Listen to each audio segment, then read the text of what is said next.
Ah, le Portugal, sa douceur de vivre, son climat doux et son soleil à l'année, son trait de côte somptueux, ses villages pittoresques, son patrimoine séculaire, sa gastronomie simple et remarquable, ses pans qui se prennent pour des pigeons dans la rue, et moi qui fais du vélo par un soleil de plomb en banlieue. Alors, bienvenue pour un tour de vélo au Portugal.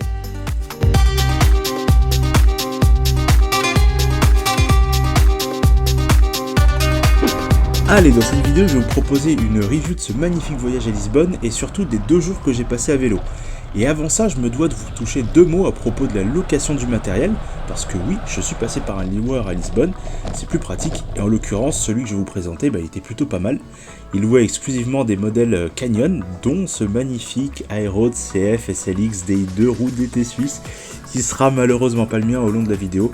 Non, j'ai été beaucoup plus raisonnable et pragmatique compte tenu du programme que vous allez voir, et j'ai plutôt opté pour ce modèle que je vous présenterai plus en détail avec le processus de location plus tard dans la vidéo. En attendant, vous vous posez sûrement la question, quel est le programme ? Le programme pour cette vidéo, je vais vous le dire, il va se diviser en 2 actes.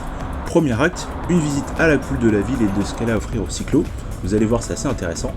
Et deuxième acte, un grand fond d'eau de 100 km que j'ai réalisé le lendemain matin par un temps caniculaire. Là, vous allez voir, il y a des jolies choses à voir aussi. Alors, je vous propose de commencer maintenant. Voilà, on entre dans les rues pittoresques de Lisbonne, avec ses funiculaires, ses rues qui descendent. On a de la chance, le temps est avec nous. Donc si je devais distinguer 3 choses qui caractérisent Lisbonne quand on la visite à vélo, je dirais que c'est beau, très beau même. Je dirais aussi que c'est très vallonné. Ça doit être une belle pente à 13, 14, 15% ça. Voire même du 20.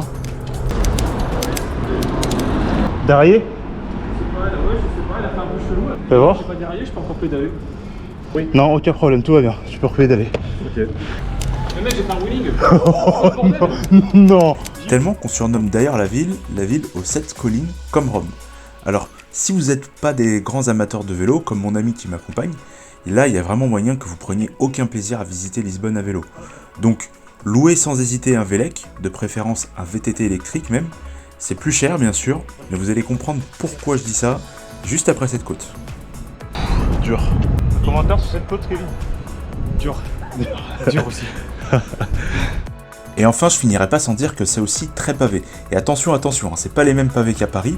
Et d'ailleurs, ceux-là, ils m'ont rappelé des beaux souvenirs, si vous voyez ce que je veux dire. Et souvent, bien entendu, en centre-ville, vous allez vous retrouver confronté à un joli combo des 3 réunis, avec les rails du vieux tramway qui viennent s'ajouter à la fête, pour transformer votre rail urbain en véritable parcours olympique. Ouais. Imaginez juste si j'avais pris l'aérode à ce moment-là pour faire ça. Quand même, on va reconnaître qu'un VTT c'est quand même bien mieux dans cette situation.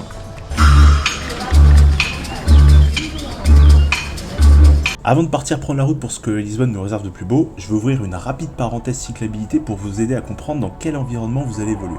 Donc, comme dans toutes les grandes villes, Lisbonne dispose bien sûr d'un réseau cyclable avec des aménagements dédiés sur pas mal de grands axes. Et ça c'est cool pour le touriste qu'on est parce qu'on a moins à se concentrer sur les voitures, à peine plus sur les vélos. Et un autre truc que j'ai bien aimé ici, c'est que... Contrairement à Paris, elles sont facilement repérables. Elles sont vertes, comme celle-ci. J'ai dit ça juste avant que je découvre les noirs et les rouges. Alors il y a un truc qui est très déroutant à Lisbonne, et je vais vous le montrer en image sur les pistes cyclables, c'est qu'elles s'arrêtent d'un coup. Quand vous arrivez à un carrefour, sûrement laissez comprendre que c'est une zone de mixte, un peu comme ici, mais on le verra un peu mieux plus tard. Elle va s'arrêter, et puis elle va vous laisser tout seul, comme ça. À vous d'interpréter où est-ce qu'elle va, ou vous d'interpréter où est-ce qu'elle recommence. Très déroutant. Allez, avant de refermer cette page cyclabilité, j'avais une dernière chose à vous dire. Oui, Lisbonne, c'est une ville qui reste encore difficile pour les vélos, on va pas se le cacher. Les routes, elles sont larges, les voitures, elles peuvent rouler vite. Imaginez-vous en train de vous repérer, de chercher votre itinéraire dans cet environnement, c'est super stressant. Là, par exemple, je vous montre le chemin tout banal vers l'hôtel, et c'est aussi ça la réalité de la ville. Là, par exemple, je devais rouler vite, me caler à gauche, tout ça pour attraper la voie de stockage afin de faire un demi-tour vers l'entrée de l'hôtel. Et là, c'est chaud. Conséquence, oui, Lisbonne, c'est une ville où on meurt encore à vélo. Ça sonne comme une évidence, bien sûr, puisqu'on meurt encore à Paris, on meurt encore à Marseille, mais c'est quand même bon à rappeler, donc on fera attention. Hello, could I bring my bike here? Yes, of course. Okay. We'll get to the hotel. Thank you. Thank you very much.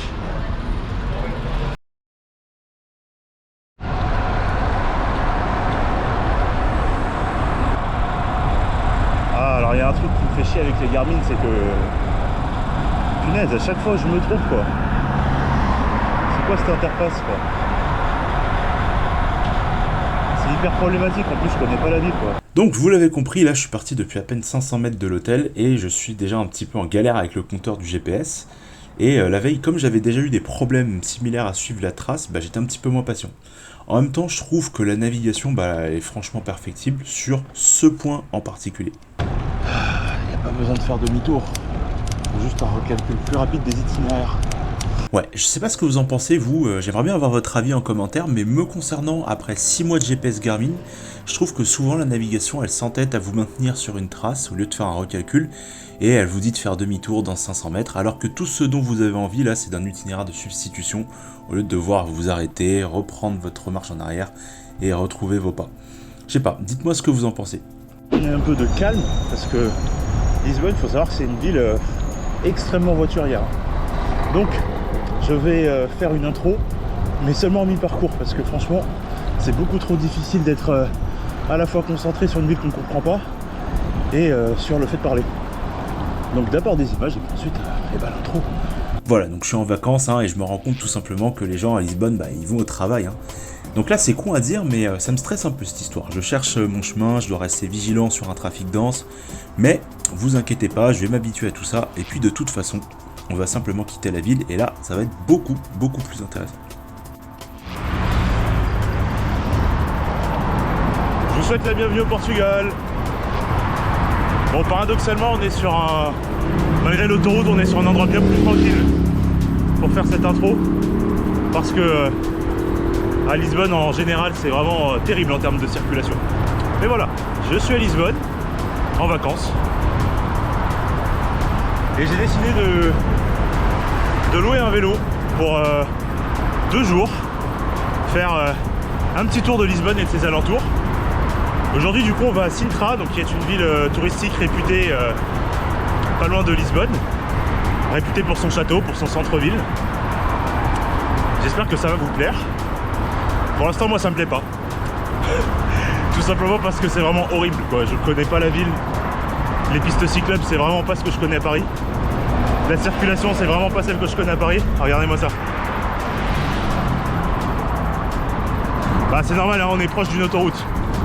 Et donc là, je suis les yeux rivés sur le GPS pour pas me perdre. Et voilà, je vais partager ça avec vous quand même, ça va être une expérience sympa. Mais oui, ça va être une expérience sympa. Et au fait, voilà le parcours qu'on va suivre. Donc 100 km, à peu près 1100 mètres de dénivelé positif, le tout globalement entre mer et colline.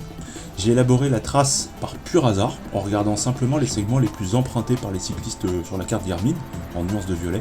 Et ça devrait me permettre de tomber sur les plus belles routes du coin, du moins c'est ce que je pense. Une remarque à ce sujet d'ailleurs, les routes, on va dire, ont une qualité très inégale d'un segment à l'autre, avec des routes parfois ok, voire en bon état, et trop souvent sinon des routes infâmes avec non plus des nids de poules à ce niveau-là, mais vraiment des nids d'éléphants.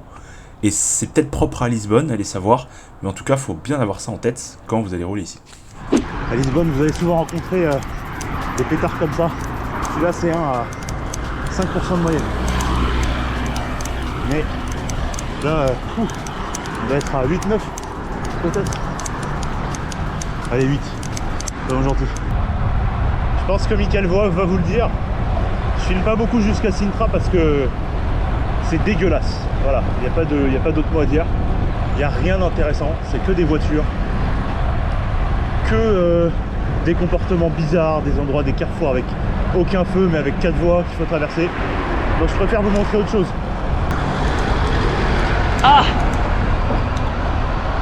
Et que des dépassements dangereux comme celui-là, y compris par cette espèce d'ambulance. Et puis bon, puisque tout ça c'est dit, allez, on fait un petit fast-forward pour se rapprocher de Sintra et peut-être aussi s'éloigner un petit peu du trafic. Mais rouler au Portugal, je vous assure, c'est quelque chose.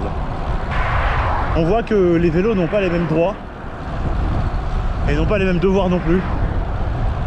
Et quand je parle de ces deux aspects-là, je parle dans le mauvais sens du terme. Parce que on voit qu'on est de trop. Après, les gens sont sympas, la plupart des gens sont sympas, mais bon, ça roule un peu à la marseillaise un petit peu, vous voyez. C'est-à-dire que ça va vous coller, mais c'est sans volonté de nuire, on se dirait. En tout cas, voilà, ce qu'on pourrait se dire.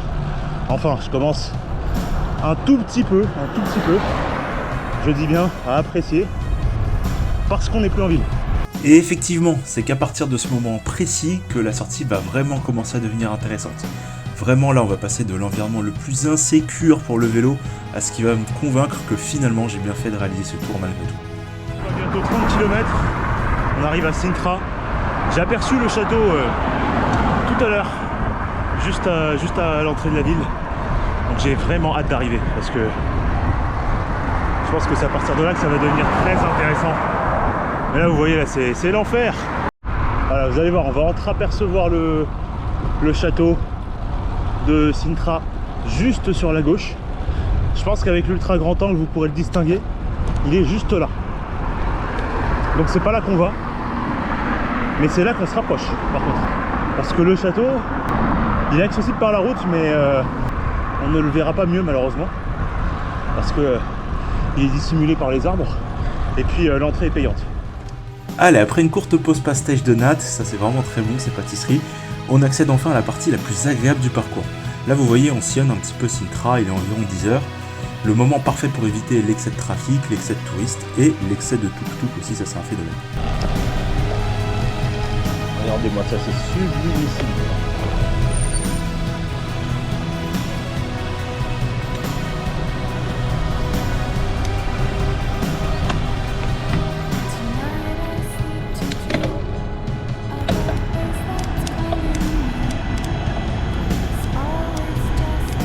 C'est les errances du GPS de la ville qui m'emmènent dans tous les petits trucs touristiques.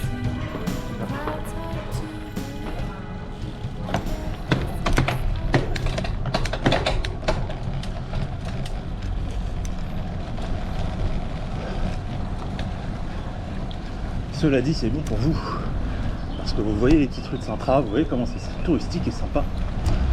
Même si je peux vraiment... J'ai pas trouvé de point de vue pour vous faire le château. Pour vous montrer le château parce que il est caché.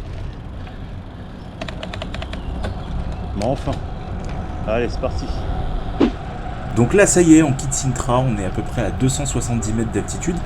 Et avec cette très belle descente, vous allez voir, que je vais vous laisser en grande partie, on va redescendre jusqu'à 0 et ensuite on va remonter à la même altitude avec une pente moyenne de 5% pour replonger une dernière fois jusqu'au niveau de la mer là cette fois-ci. Alors rappelez-vous, j'ai un enduro que d'ailleurs j'ai pas oublié de vous présenter, vous inquiétez pas, je vais m'arrêter pour le faire. Toujours est-il, c'est un vélo qui était assez lourd, plus de 10 kg facile, plus cadre en alu, grosse roue, et punaise que ça n'avançait pas vraiment. Fallait toujours relancer, appuyer, dommage. Je vous ai pas filmé ça, mais je pense que c'est pour le mieux, vous inquiétez pas là non plus, parce que je pense que vous auriez déjà quitté la vidéo. Là on est dans le parc du Palais de Sintra. Tous les routes étroites et pittoresques. Et c'est magnifique, c'est vraiment magnifique. Là enfin on profite de quelque chose.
Et on se dirige maintenant vers la mer. Donc les mini-cols sont pas finis. Il reste encore un peu de montée à faire. Puis ensuite ce sera de la descente. Et on va passer par la ville de Cascais. Donc Cascais en français, mais Cascais en portugais. Qui est aussi une sorte de station balnéaire façon Cannes. Pas loin de Lisbonne. On devrait y être dans, je sais pas, je dirais une trentaine de minutes peut-être. Enfin fini une longue montée que je vous ai pas filmé parce que j'étais concentré dans l'effort. Et maintenant je crois qu'on redescend vers la mer, donc c'est plutôt sympa. Là pour l'instant en pente extrêmement douce, je pense même qu'on est sur un plat. Et bien sûr la redescente, je vais vous la filmer. Pardon. Et voilà, au loin se dessine la mer. On entame, allez, on va dire la deuxième partie de ce trajet, une partie plus front de mer, avec des belles routes et des routes moches. Tiens d'ailleurs, je n'ai pas oublié, je vais faire la présentation du vélo. Je vais la faire dès qu'on sera un peu plus au calme sur une belle route. En attendant, admirer quand même. Regardez, c'est beau. Hein. Ah, on voit l'océan à perte de vue. C'est magnifique, ça laisse rêveur quand même. Hein.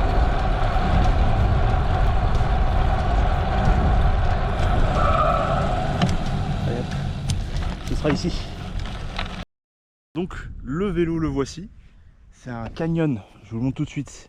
AL 8.0. Ah, j'ai dû regarder le mail 3 fois pour me rappeler du modèle.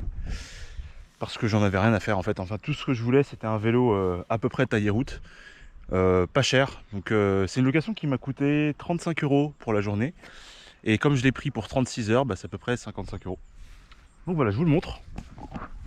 Donc le groupe c'est un 105 Shimano, hein, donc pas mal pour ce que c'est. Donc c'est avec une cassette certainement 1134 et c'est du 11 vitesses je pense. Freinage disque hydraulique. Vous avez des roues, tout ce qui est de plus classique, hein, des roues d'enduro, montées sur des pneus certainement en 32, quelque chose comme ça. En tout cas c'est pas du 28, hein, c'est bien plus que ça. Bon, ça se traîne un peu dans les côtes, mais sincèrement c'est pas bien grave. En termes de selle, c'est une selle nulle, mais enfin c'est pas très grave, c'est pas bien grave, c'est que pour 95 km. J'ai mis mon compteur, il y avait déjà un porte-compteur dessus, et qu'est-ce que j'ai à dire de plus? Le vélo il est fourni avec le nécessaire pour la réparation, d'ailleurs ça c'est un peu décroché. Vous avez des démonte-pneus, une cartouche CO2 et certainement une chambre à air. J'ai pas regardé à l'intérieur parce que moi j'ai mon propre matériel, donc du coup vraiment je me suis pas fait plus de soucis là-dessus. Donc voilà, ça c'était pour la présentation du vélo, et sur ce on va continuer. Voilà, je profite de la descente pour vous parler un petit peu de la location. J'ai loué le vélo environ une dizaine de jours avant d'arriver à Lisbonne. Je l'ai loué sur Lisbonne Bike Rentals. Donc c'est un loueur de vélo à Lisbonne, hein, tout simplement, en centre-ville. Donc si jamais vous avez l'idée d'aller à Lisbonne et de louer un vélo, et bah écoutez, cette boutique fait partie de celles qui vous loueront des vélos Canyon. Donc de tout type, hein, route, VTT, électrique. Vous avez vraiment pour tous les modèles. Hein. C'est comme une boutique Canyon en fait, mais pour la location. Vous avez une partie de la somme à verser par carte bancaire juste avant votre arrivée, et puis la suite, elle vous sera demandée à la fin. Voilà. Vous avez une caution. Alors moi je crois que c'est 300 €, mais elle est variable en fonction de la valeur du vélo. Donc si vous prenez un Canyon haut de gamme avec des railleurs DI2, etc. Écoutez, vous en aurez pour 600, 700 €. Et puis si c'est un cadre comme le mien, un vélo plus tranquille, écoutez, vous en aurez pour un petit peu moins cher. Mais voilà, simple. Le seul petit désavantage, c'est que voilà, sur la location de ce vélo, y avait une personne qui l'avait loué juste avant moi et qui a simplement oublié de le rendre. Voilà. Il était midi, je suis arrivé, je me suis présenté, j'ai dit bah écoutez, moi je veux prendre mon Canyon Endurace, et bah voilà, il était tout simplement pas là. Donc en fait les loueurs ils ont essayé d'être arrangeants avec moi, ils m'ont essayé de me proposer un autre vélo, sauf que le vélo il était manifestement bien trop petit pour moi. Donc du coup bah j'ai attendu mon Endurace qu'il arrive. Donc ils ont appelé celui qui a loué. Oh excusez-moi, j'arrive. Puis il est arrivé. Donc voilà, c'est le genre de petit tracas qui peut arriver. Donc mon conseil basé sur cette expérience, c'est que si vous louez un vélo, préférez le louer, allez, peut-être une petite demi-journée avant de faire votre sortie, au cas où vous auriez des déconvenus parce que si jamais vous louez votre vélo une demi-journée par exemple, bon c'est mieux de le louer une journée quand même, hein, mais si vous louez une demi-journée, bah, vous pourriez avoir ce genre de désagrément. Bon, j'espère que c'est bien clair. Ah, et un truc important que j'ai oublié de vous préciser sur la location, vous pouvez indiquer à votre loueur le type de cale que vous voulez adapter sur votre vélo. Comme ça, en principe, vous n'avez qu'à venir avec vos chaussures et pas vos pédales. Par contre, faites pas comme moi, hein, en prenant par exemple des cales Look quand on a des chaussures Shimano. Et oui, hein, c'est pas tout à fait la même chose.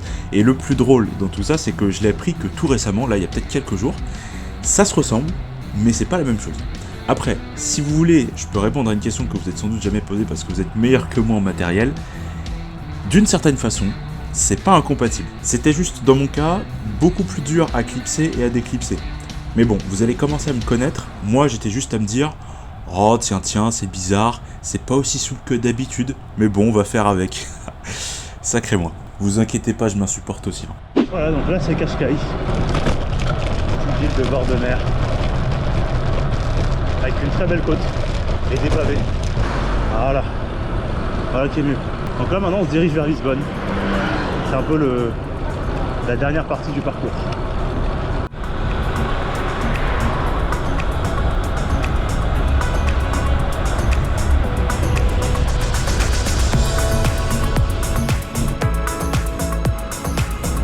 Voilà, donc la fin du parcours elle va ressembler à ça. Donc là on est sur une 2x2 voies, l'autre 2 voies est de l'autre côté. Les voitures roulent à fond, elles dépassent de près, les pots d'échappement sont fumants, ça va être comme ça. C'est aussi un peu le Portugal, hein. Quand on roule à vélo dans un autre pays, voilà, il y a des petites choses qui changent. Et malheureusement, on peut pas se mettre en colère comme en France parce que on parle pas la langue, donc ça sert à rien quoi. Ça sert à rien, enfin les gens ne comprennent pas ce genre de choses. Prendre un peu d'espace quand on dépasse.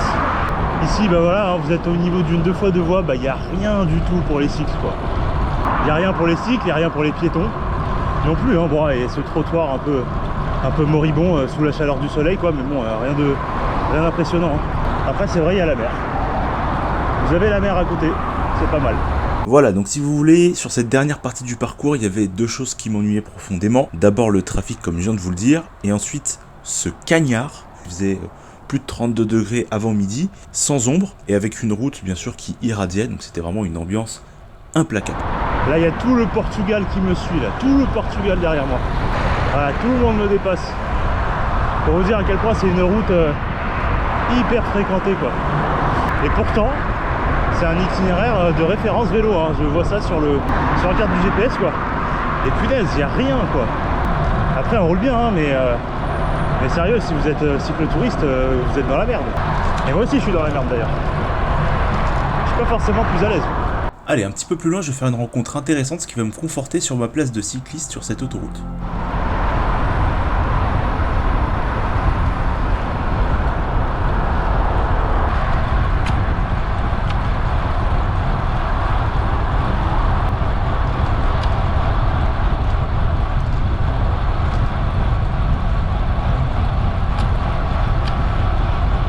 Très bon poisson pilote. Malheureusement c'est difficile pour moi de suivre parce que mon vélo il est trop lourd, mais d'un coup voir qu'on n'est pas le seul fou sur cette route, ça détend, alors j'essaie de tenir, croyez-moi. Bon, tout ça nous emmène lentement mais sûrement à notre retour sur Lisbonne, donc avant qu'on arrive, je vais me permettre de synthétiser quelques points avant la conclusion face cam. Alors oui, Lisbonne peut être un endroit bien sûr magnifique pour rouler, surtout aux alentours de la ville comme vous l'avez vu, mais attention, voilà, c'est pas parce que c'est 5 fois moins peuplé que Paris que vous n'allez pas passer des mauvais moments dans la circulation. Donc mon conseil basé sur ça, c'est que si vous envisagez le coin vélo, éloignez-vous de la ville, franchement, c'est là que le Portugal s'est émerveillé. Deuxième point, cette sortie c'était ce que je pouvais faire de mieux malheureusement dans la demi-journée que j'avais pour rouler sur une semaine de voyage. Si j'avais pu, j'aurais également exploré le sud de Lisbonne, en dessous de la baie du Tage, qui réserve vraiment des magnifiques surprises. Malheureusement, là c'était un peu moins accessible pour moi, il faut soit prendre le ferry, soit prendre l'autoroute mais du coup pas à vélo, soit prendre le train. Ça y est, terminus, 96 km,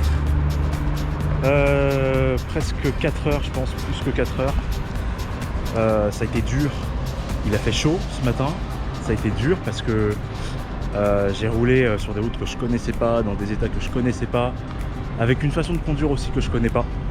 Donc ça psychologiquement c'était assez compliqué à gérer. Mais bon, on a réussi à le faire, hein, parce que bon, quand même, ça reste un pays occidental, hein, les règles de conduite sont les mêmes, les panneaux sont les mêmes. Je dirais juste que tout est plus énergique, donc voilà. Fatigant aussi parce que voilà, comme je vous le disais, il y avait la chaleur, il y avait la distance, il y avait le dénivelé aussi, pas mal de dénivelé sur cette sortie. Je pense qu'on devait être aux alentours des 1000, j'espère ne pas me tromper.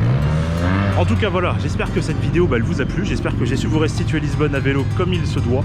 J'espère que j'ai su vous montrer aussi un petit peu que il n'y a pas que les aspects négatifs dans Lisbonne, hein, il y a aussi bien sûr beaucoup de positifs, beaucoup de belles choses à voir, notamment Sintra, Cascais. N'hésitez pas si vous faites un trip à Lisbonne ou si vous faites un trip au Portugal, à louer un vélo et à vous acclimater, vous allez voir, vous allez y arriver.